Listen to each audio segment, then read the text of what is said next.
رسول اللہ صلی اللہ علیہ وسلم نے عصر کی نماز ادا کی، پھر جلدی سے آپ گھر میں تشریف لے گئے۔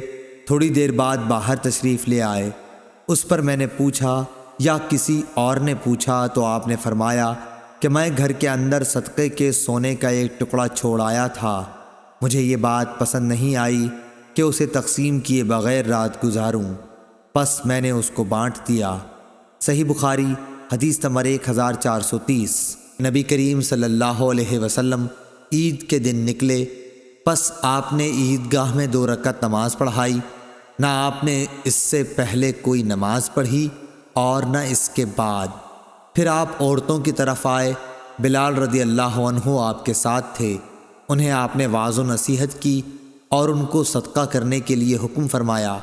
چنانچہ عورتیں کنگن اور بالیاں بلال رضی اللہ عنہ کے کپڑے میں ڈالنے لگیں۔ صحیح بخاری حدیث نمبر 1431۔